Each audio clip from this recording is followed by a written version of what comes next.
and welcome back to the Diving In podcast. This is episode 3, and we are featuring our very first guest, Ethan Trusty.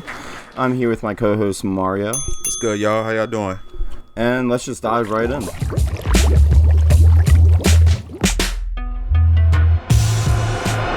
So me and Ethan have been friends for a long time. He's being an entrepreneurial, taking that route after college. We've been really good friends for a long time now. We played lacrosse growing up. Won a state championship for Pennsylvania. Can't forget about that. Yeah. He went on to play in college. Yeah, we used to party back in the day. We used to smoke J's. We used to, chase girls, have all the, just, we're still doing it even now, just a little different because we are spending our own money that we are making on our own. But yeah. Yeah, like Max said, we've been friends for quite some time. He introduced me to Mario, I'd say about a year ago. Yeah. What's up, Mario? Me and Mario had similar interests, so it's all about connecting, and he had similar interests of me. So interests like what? Interests as digital advertising, actually, yeah. I mentioned to Max what I was doing or what I was getting into, and he's like, "Oh snap! I have a buddy of mine who you should definitely connect with." Lo and behold, met Mario. A year later. Yeah, and now here we are. Small world, a year later. But yeah, my name's Ethan Trusty. I'm from Philadelphia, Pennsylvania, born and raised in Media, Pennsylvania. I went to Pencrest High School. Shout out Pencrest, state champions. State champions, 2014. Yeah. Look it up. Should have wore the rings today, dude. Should have wore the rings, man. I wish we got leather jackets. Didn't do that. Right. Yeah. We were on we only had rings. All I wanted was a leather jacket, and they gave me this ring, which is cool too. But it wasn't diamond encrusted. But same thing. Yeah. And they mounted our jerseys too. Like they literally cool encased our jerseys and this big was. We got the school turf field. I like to think so. We got So what? The 2014 we beat Avid Grove. It was like 12-5. I mean, our team full of seniors. Like we've been playing with each other for 10 plus years before that. Yeah, we grew up playing together, and we just had that chemistry. So we knew by the time we were all seniors in high school. Yeah, we had that feeling going into high school. Yeah, coming off of club ball and everything, we had that feeling that our team is really good. And when all these other guys graduate and stuff, and we get to be, the top dogs in the school, and it kind of gets to be our team, like junior, senior year, we're going to make something big happen. Fast forward to our senior year, we end up going 25-1. Right. Yeah, we went undefeated regular season. We lost one game to Springfield on the way. Yeah, took the hardest route. Yeah, faced the most adversity out of any team. And we still racked. Went to the playbacks, and we had to win 5 games in a row against the hardest people. We were number 1, and then we lost 1 game. And then we beat all these 5 teams, took the hardest route, and won the whole thing. So yeah, that was it's a good memory that I have. Yeah. But I played defense, but I barely even played in the games because I was more of that supportive, good-looking guy on the bench. But Ethan became a freak athlete from, I would honestly say, junior to senior year. But I would say I started seeing growth sophomore year. I mean, how tall are you? I'm 6'3". And were you 6'3" back then too? I was like 6'1". You're always pretty tall. Yeah, you're way lankier. I got a lot bigger. I had that growth spurt. Yeah, I had that growth spurt, and I was like, I went to college. I'd say 6'2", 155. So I was a super lanky kid. Still athletic, very lanky though. Yeah, a little bulkier now. As college went on, I started to really just focus on myself, and I just went through a lot of adversity to the point where I wanted to change my life, and I wanted to get bigger. I found a lot of passion in the gym. So every day I went to the gym, and every day, and I started eating right, and then I started getting bigger and bigger and bigger. Got the baby gains first, and started just swelling up, getting the big boy gains, and I graduated 6'3", 198. So yeah, quite a transformation too. I know the gym's a big part of your life now. Yeah, absolutely. We'll get into that. Yeah. Well, we get into that now, honestly. So. Oh yeah, go ahead.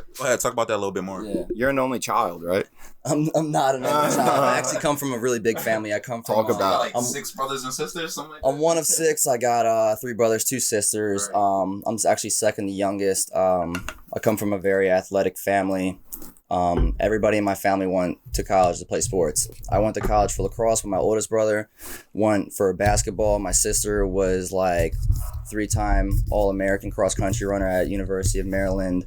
I had a sister who won like multiple national championships. She was on the Like, what are they doing women's now? U.S. national team. You have like one's a nutritionist, one's a computer scientist. She's a nutritionist, but she's like a huge advocate for like the vegan lifestyle and She's with that. Oh wait, weren't you talking about that last night? She's like a gourmet. Yeah, she She's can a make gourmet, amazing like 5-star stuff. vegan. Absolutely, Yeah. her name's Melissa Trusty. Definitely check her Yeah, out. I'm give her a shout gonna out. promote her too. Give Go her a ahead. shout Go out. ahead. Because honestly, she's making some crazy headway. She went out to like Bali for like an all expense paid trip because like she just networked with these like One India. big vegan like spokespeople, and they like loved her work. They loved her food, what she was doing, and it's Right. not like most people think of being vegan. I'm not vegan myself, but I do like vegan food. Most people think of being vegan as just eating like salad, Like plants and stuff like that, But like yeah. she is the type of person to make like a gourmet meal, like soul food, whatever it is, like Like pasta? Is that no, it's like tofu? Is just tofu. tofu, yeah. Yeah, see, I'm not like a vegan expert. I'm not couldn't a eat vegan tofu. expert. Yeah, She yeah. is. But okay. It's her Instagram, I believe, is Melissa Raw, like for raw vegan. Yeah, so definitely check her out. But anyway, with the rest of my bodybuilder. yeah, I have another brother. He's 30. He's about to get married. Shout out Elijah. Shout out Carly. Elijah, Congratulations. Carly. They get married in August. So yeah, excited for them. And the younger brother. He went on to be a triple jumper, long jumper at Shippensburg. And then there's me. I went on to play at Cabrini University. We were all 4 years. We were top 5 NCAA like ranking team. What happened the year you left? The year I left, they actually won the national championship. So nothing but support and like Bro, gratitude happens, because man. at the end of the day, like Yeah. even if you graduated 10, 20 years ago from Cabrini, you Right. helped build a legacy. You built that, right, and right, you that built tradition. that, and you're just as much as built them up. I like to think that like you, and it's true, like you're just as much as a part of that as the people who actually won that. Okay. So yeah, I'm super excited for those guys, and I have a little brother too, who So he's a didn't go to soccer college. player. He actually won professional right away. Right. He had the opportunity to go play professional soccer, so he played for the Philadelphia Union, and Hometown kid. he recently just got moved off to Colorado Rapids. Okay. So yeah, stay tuned with him. Austin Trusty, I don't know what number he's defensive gonna wear player. for his new team, but yeah, it's exciting. So we're all doing something. We're all creative people, really driven people, very passionate people. To take the competitive aspect of sports and take it to the real world. Right. That's cool. So I chose the entrepreneurial route. I Right. do digital advertising, e-commerce drop shipping, and just recently talk a little bit more about that. got into e-commerce. I mean, not e-commerce, real estate. Okay. So like before we go into your whole entrepreneurial journey, let's talk about how What did you make? right. Like how did you get to that point to So yeah, where you like got I said, to I went to do Green digital marketing? University. I initially, so my whole life I've always been, an entrepreneur. I always figured out ways to make money. As a little kid, like, selling lemonade, and one of my business partners I sold now is lemonade, one of the too. kids that used to do that with me when we were like 6, 7, 8 years old. Always figure out ways to make right? money, shoveling snow, helping people out, doing this, doing that, like a lot of different things. So Right. always knew how to make money for like myself. And when I got to college, I wanted to do pharmaceutical sales. I wanted to be a physical therapist, or I wanted to be a physical therapist, like work somewhere in sports. But then I realized like What? I'm really good at making money for myself and like business, and I understand the business Being an entrepreneur, yeah. mindset, and I've always been an entrepreneur. I mean, Mario Maybe went actually entrepreneurial that's in really college. what I'm good at. And yeah, and I've realized that that's actually a passion of mine. So I didn't want to take the traditional route and do a 9 to 5 and go through all that. And You realized that really when in wanted to college or achieve beforehand? a higher goal. And so when I graduated, when did you realize that? I realized As you were that my graduating? freshman year, In freshman year? freshman year, that I wanted to be a business owner. So for people with that money for mindset, what myself. major I did didn't you? want to have an income cap. I wanted to make as much money as I was willing to work for. So for people that have the like, I feel like you have the same mindset as a lot of kids do. So what major, like, what route did you take in school to help you benefit that in the real world? So You did marketing, I have an interesting theory with school. It's very important, but with me, I graduated business management. I minored in 3 different things, 3 different fields: entrepreneurship, marketing, and human resource. Okay. You know, I learned a lot with school. My theory with school is that it just comes down to this. With school, you learn 2 things. When you go to school, you go there for an education to learn the academics, right? Right, the academic side. Yeah.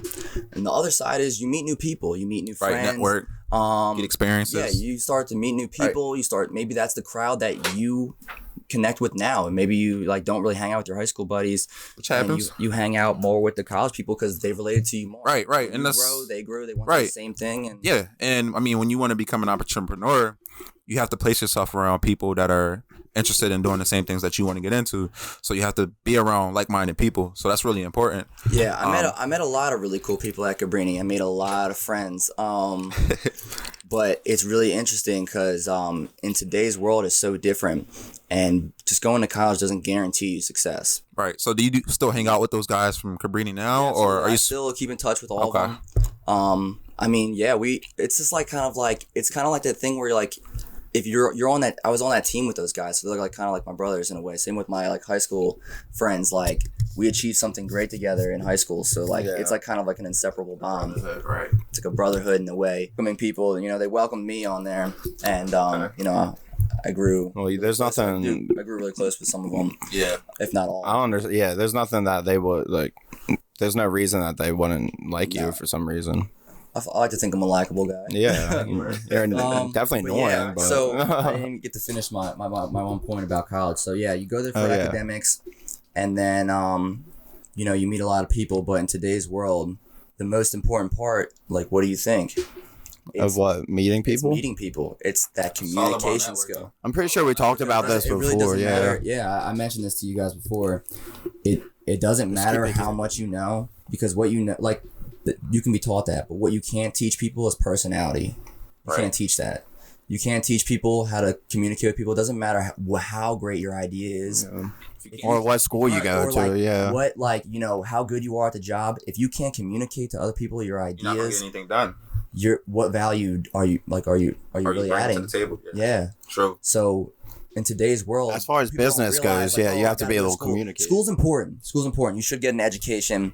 You should definitely get an education. It opens your mindset. It allows new, you know, opportunities to come through the window if you want to take that route.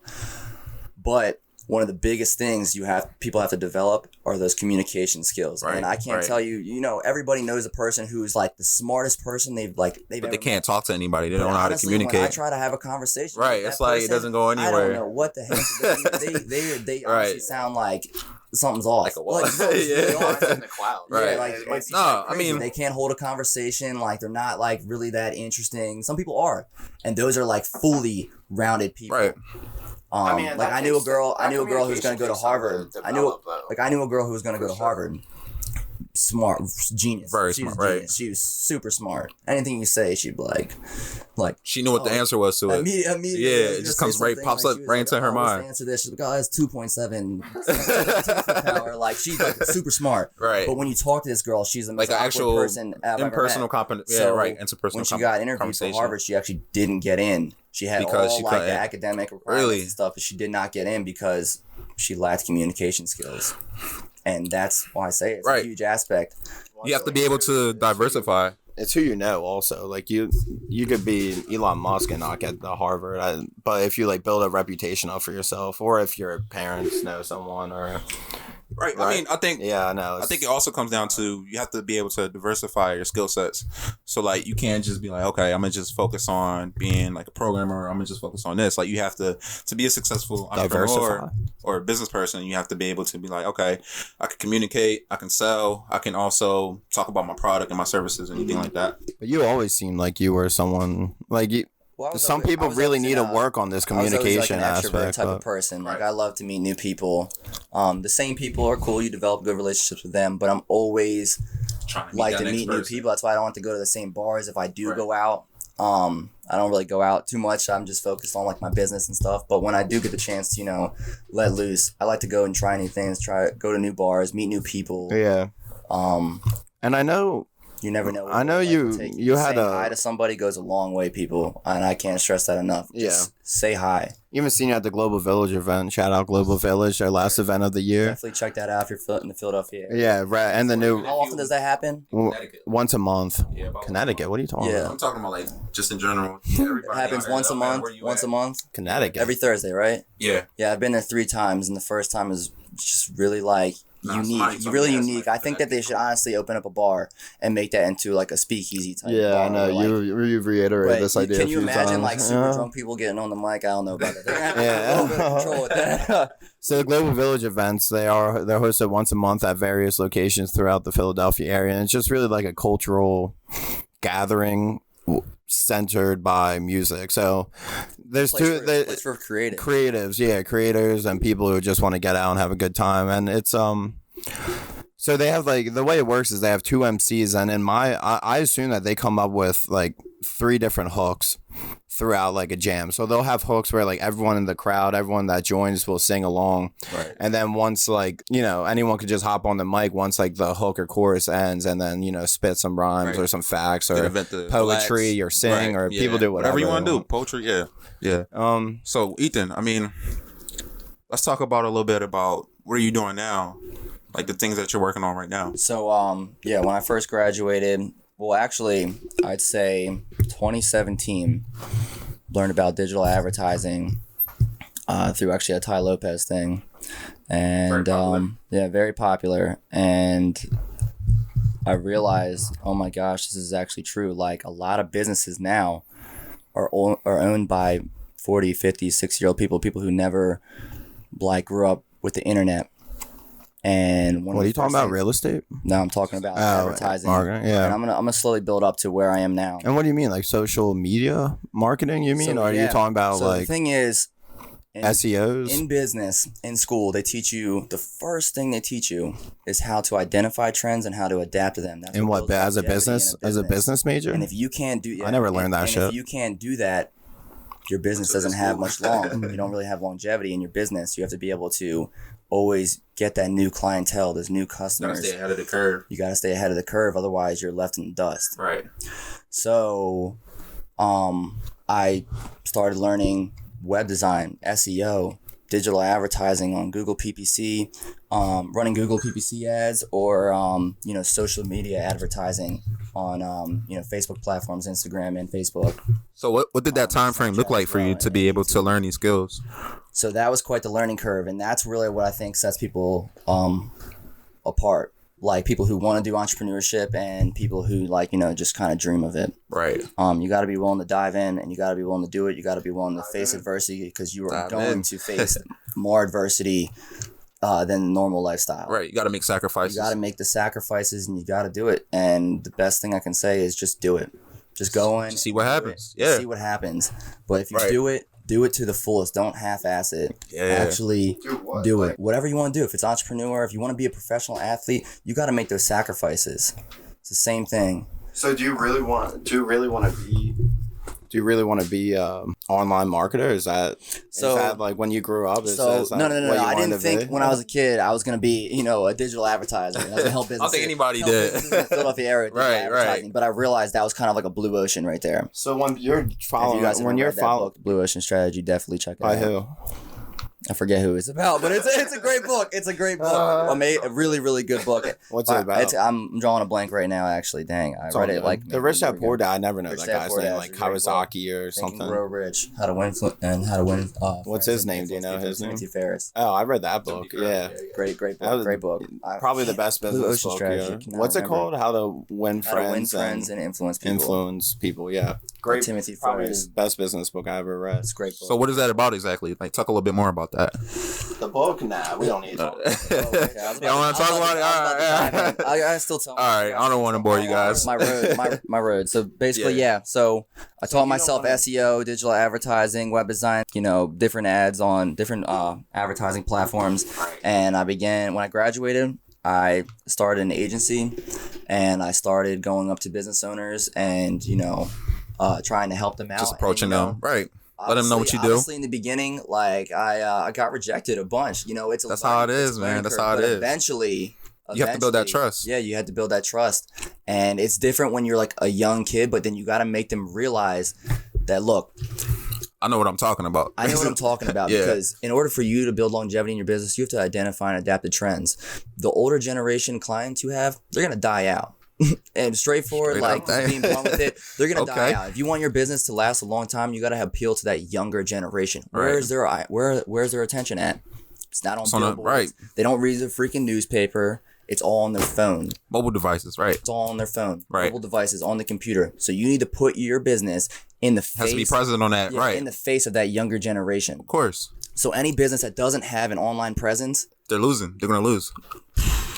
The clock's ticking. I'm being serious about that. So I was able to help businesses people not out with have that. online presence? No, still? more people are realizing it now. Yeah, it's about to be 2020. Very, very people digital age. People are starting to catch on. Like this is need to be done. But back in 2017, it's a little different. But yeah, a lot of money to be made, and they're paying your retainer fee, but you're also delivering great value to their business. And for someone to hire a small guy like you, is a lot of worth in that. Mainly because if you go to a big business about that, like why you should hire a freelancer over a big corporation is because those big corporations, they're dealing with huge brands that pay them $100,000 a month. Yeah. So why should they worry about like a small mom and pop shop, like mom and pop shop or whatever it is? Like they're not going to really care they're going to they'll help you, but they're not going to deliver as much value as a freelancer can, who's not held down by a million clients. Right. Or those big dogs paying them tons of money. Because if they lose they're worried about the big dogs. They lose the big dogs, they don't have a business. Right. They lose little mom and pop shop. They're still going to survive. Right. Joe's Donuts or whatever down the road. They lose that, they're going to be okay. That's small pennies to them. Unfortunately, that's the reality of it. So that's where I come in. So I was able to get some traction with that. And it was really just by networking. I went to the gym one day and they noticed like how hard I work in the gym. And they were like, what are you training for? I'm like, nah, I just graduated, like all this stuff. Trying to stay healthy and shape. Yeah. I always played sports. And I just figured out I just don't want to be lazy. I want to always be that active, proactive person. Right. You can't sit down. So I ended up, he ended up asking me what I do. I told him what I do, and he said, oh, snap, I'm opening up a bunch of businesses, restaurants. Actually, I need some help with it. So I helped him. He introduced me to another guy, and then that guy introduced me to another guy, and I started working out like that, like really just through networking. And normally I was like cold calling these people, and I get in some traction, some meetings and stuff, but it's best just to network. That's how I found success with that. Upfront relationship. So then I already knew digital advertising, web design, all that. And I realized instead of go and continue helping out these businesses, but another way I can, have an online presence is I can make a business myself online. And people don't realize this, but a brand, right? E-commerce. Or e-commerce, yeah. There's a million different categories in e-commerce, but drop shipping. But I specifically did e-commerce drop shipping, selling a product that I've never even seen. And for people who don't know what drop shipping is, so e-commerce drop shipping is when you layman terms. All right, yeah. So in simple terms, it's when you find a product from a foreign distributor, right? And you get it at a wholesale rate, and then you have an online presence, like an online store. So give an example, like water bottles, right? Yeah, say it's like, fitness, and you have water bottles. You get that water bottle from like a wholesale website, right? And you get it for $10, and you learn branding, you learn how to brand it, you learn how to market it, you learn product descriptions, everything. And all that stuff is so little. And you label it yourself. It's crazy. You label it yourself with your hands, right? It could be like, water bottle, like size 75445, some crazy serial number. They have these crazy names like on Alibaba and stuff. They'll have these crazy product title names. You get it and you'll call it like, Max's deluxe water bottle, like a Max bottle or something. You want to get in business together? You just shot an idea out the roof. Yeah. You get it like a Mario bottle or Max bottle or something like that, and you brand it as like this come in 2020 thing. And so you get that product for $10, you put it on your website for $50, right? As like a high-end product. Can be whatever. It doesn't have to be $50, but for this example, you get it for 10, you put it for 50, and you start driving traffic through digital advertising and running ads towards it. But the best thing about internet marketing is they know more about you than you know about yourself. It's actually crazy. That's why you're always seeing ads of stuff that you'd be interested in. Maybe you're not an impulse buyer, but what it's doing is you're taking advantage of people through impulse buying. Through impulse buying. So they go on and they buy my product. So you get 10,000 orders of this product. 10,000 orders. Oh my gosh, it seems like so much. You got to realize that in the town you live in, maybe you live in a small town, but for Philadelphia, there's like all these different towns around it. A lot of neighborhoods. For media alone, right? Media alone, there's more than 10,000 people in 3 mile like a square mile, mile radius, right? And we're a small dot on the globe. But the best thing about internet marketing, you can target, right? You can specifically target a certain amount of people, right? From nowhere. So I'm getting sales from like Spain, Sweden, China, Russia, right?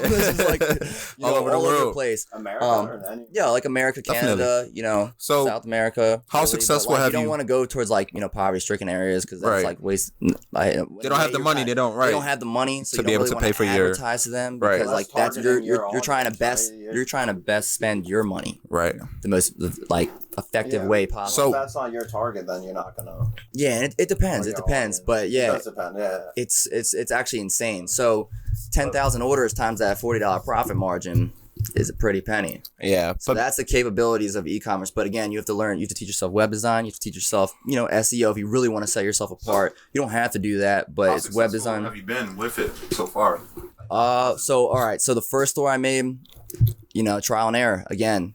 Trial and error, lost some money. Second store, lost some money. Third store, started to get some traction, but lost some money.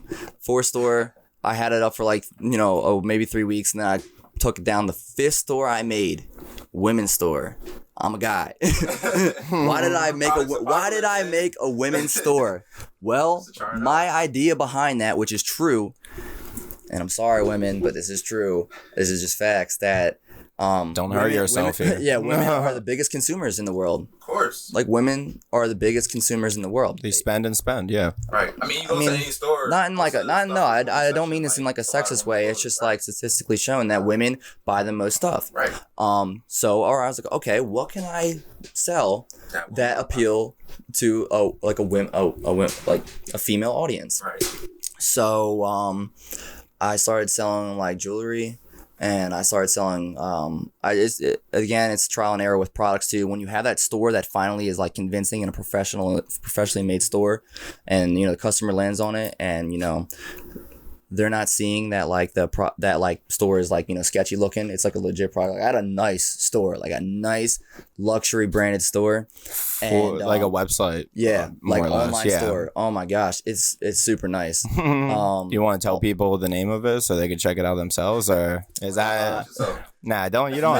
Okay, one thing about e-com, you don't want to publicize your store. Okay.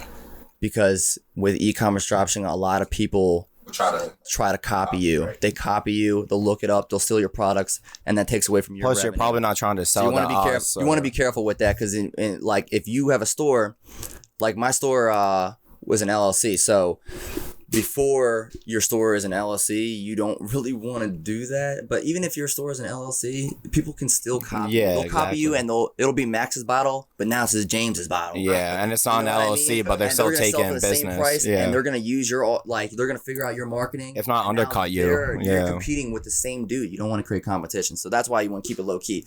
But e-commerce dropshipping, people definitely check it out. So made a little bit of money through that, and I had a friend of mine who we actually did another business together called Fresh Plus International. Is a biotech company that had like a state-of-the-art invention that prevented fruits and vegetables from rotting pretty much.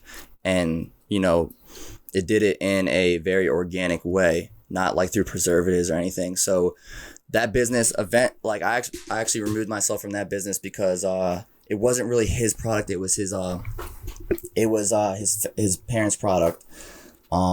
They were an older generation that didn't want to adapt to more modern, futuristic techniques of marketing. They wanted to do it the old school way, so I didn't really see much longevity in that business. So I'm still young. I wanted to, try whatever. You couldn't negotiate with them or try to. I tried.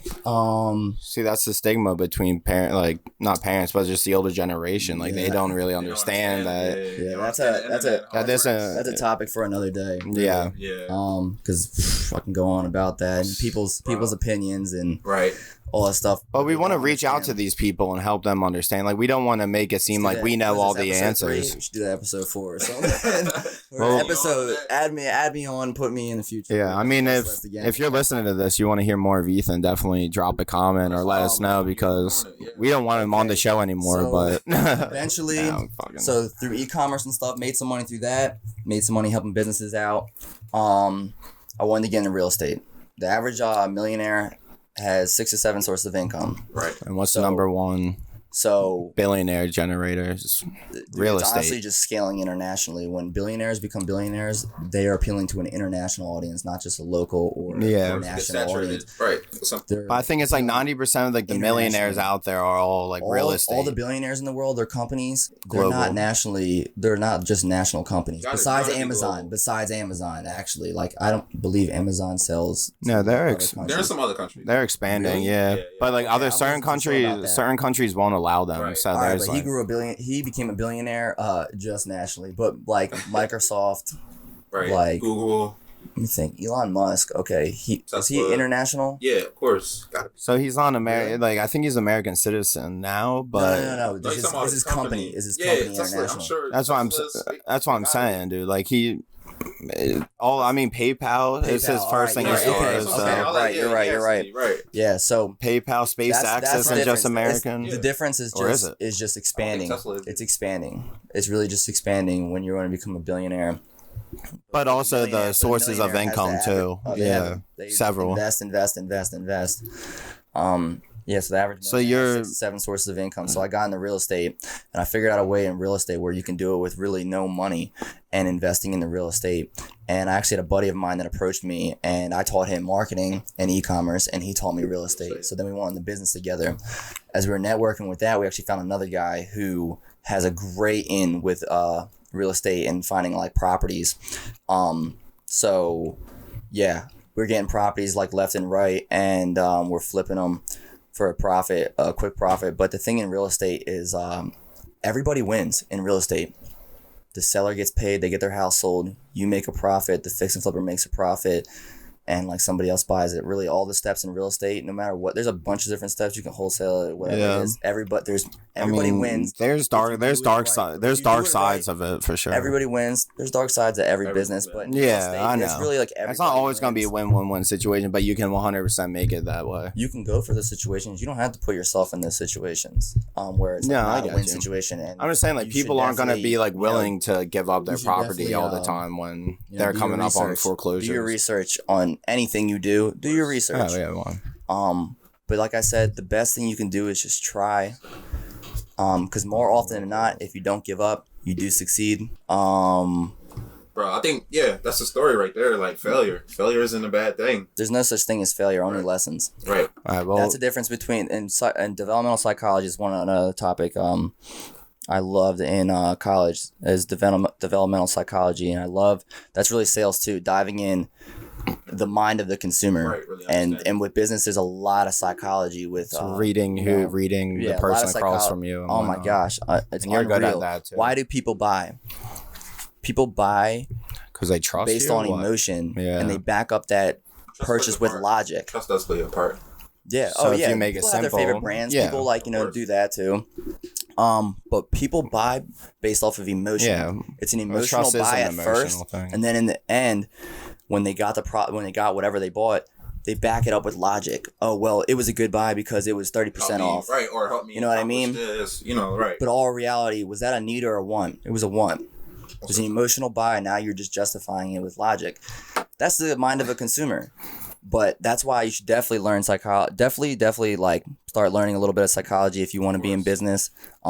Just interesting as a topic in its own, but you can apply it to real life shit, which is psychology plays a role in anything. And anything. Like, even just talking to people, networking, reading their body language, their tones. Yeah. They're looking at you in the eyes. All that stuff. You're looking at me personal development, being a better, like, having a better just everything, really, just like, speaking to people better, being more professional with it, being more gentlemanly in a way. Yeah, I know. Like, just like all that stuff, and just how I'm perceived is psychological to other people. To the it's the ego, it's psychological. Wild. Yeah. And it's not like I'm sitting at somebody like trying to read them like, but like I can tell the vibe. You pick up the vibe. At reading people. It makes me like I observant, and it makes me better understand that person, how to build a relationship with that person, because I understand how to get their attention. Yeah. Okay. So this is gonna come to a shock, but this is all the time that we have. Dang, man, we could go forever. I know. So I want to shake your hand. I want to say thank you for coming on the show. You gotta have me again. Ethan Trusty, episode 3. I'm gonna give you 30 to 60 seconds. Talk about whatever you want to talk about. All right, yeah, absolutely, guys. If you guys want to learn digital advertising, I'm willing to help anybody. Real estate as well. I buy properties left and right now. So if you know somebody that wants to sell a property, or you live in the Philadelphia area, where I'm located at, if you live in the Philadelphia area and you go across any vacant properties, or distressed looking properties, beat up, boarded up windows, maybe it's somebody looking to sell, maybe it's somebody who might be in a financial situation where they need to sell their property. In any situation, I buy houses. If I make a deal on that property, I'll give you $1,200 for every single property that you give me as well. But say you're not in the real estate, that's okay. You want to learn digital, right? I'm getting to it. So yeah, if you want to learn digital advertising, or you want me to help your business in any type of way, you can reach out to me. You also, if you want to learn drop shipping as well, I'm willing to help. I want to really want to help like lower income areas. Give back to the community. Give back to the community, but also like understand that like you don't have to, go to the streets or anything like that. You don't have to go to college, but you should go to college in some aspects. Depends what you want to do. If you want to. I want to help people, realize that there's other ways to make money. Right. You don't have to settle for the status quo. Status quo. You can go out, and we live in a world where you can truly make $1 million. $1 million. We live in a world where you can truly make $1 million from, oh my god, like literally sitting at home. We live in a world where you can truly make $1 million from your laptop. 20 years ago, that was not possible, so that's why your parents don't understand it. Right. But yeah, you can follow me on Instagram. Where at? My Instagram is Busty Trusty. They called me Busty in high school. It's been my nickname forever. Ever since. Yeah, people constantly refer to me as Busty. All right. So yeah, it's Busty, BUSTY_Trusty, TU. Instagram, all that. TRUSTY. Yeah, so Busty_Trusty. That's my IG. You can follow me. You can also email me, ethan.trusty1@gmail.com. Yeah, let me know what you think. If you're local, I'm willing to, meet up with you for coffee, whatever it is. You can come check out what I do. Check them out. We'll make sure people know where to find you. Absolutely. All right. So, thank you for having me on this. All right. Thanks, Ethan, man. Yo, definitely, man. It was great having you on the show. So, everybody, that's it for this episode of the Diving In Podcast episode. And we'll keep you guys in touch as to what's coming up for us and what we're going to do. All right. Awesome. So, thanks again, Ethan. Thank you. Peace out.